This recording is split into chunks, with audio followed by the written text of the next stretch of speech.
সেদিন আমার খুব মোমো খাওয়ার ক্রেভিংস উঠছে, তো কি আর করব, আমার আবার একটা ফোবিয়া আছে বলা যায়।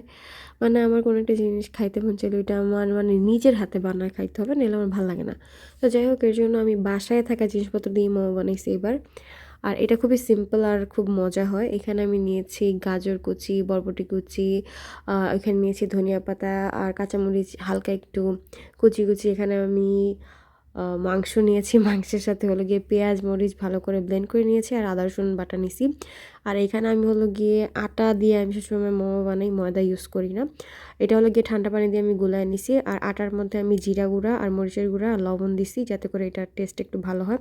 তারপরে এগুলা ভালো করে সব মাখায় নিব। তারপরে এখানে একদম ফুটন্ত গরম পানি, আচ্ছা ঠিক আছে, সরি, গরম পানি না, আল্লাহ কি বলি, ফুটন্ত গরম তেল আমরা ঢাইলা দিব এখানে, ঠিক আছে। তারপর এটাকে আস্তে করে মিক্স করে নিব। আর যাই হোক, এখানে আমি সয়া সসও ইউজ করছি।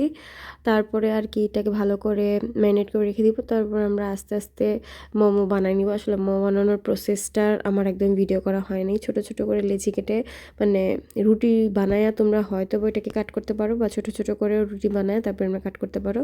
আর এখানে আমি নরের ইনস্ট্যান্ট স্যুপ নিয়েছিলাম। আমার খুব স্যুপ মোমো খেতে মন চাচ্ছিল, তো ওই ইনস্ট্যান্ট স্যুপটাকে ভালো করে ফুটায় ওইখানে আমি মোমো দিয়ে দিছি। মোমোগুলো দেওয়ার পর মোমোগুলো যখন এরকম উপরে ভেসে উঠবে তখন বুঝবা যে এগুলো হয়ে গেছে। 10 থেকে 12 মিনিট বা 15 মিনিটও লাগতে পারে। তারপর এই তো গরম গরম এই সুপি মোমোটা খাওয়া খুবই মজা লাগে, একবার ট্রাই করে অবশ্যই আমাকে জানাবা। এই তো আজকে আমার ভিডিওটা এই পর্যন্তই।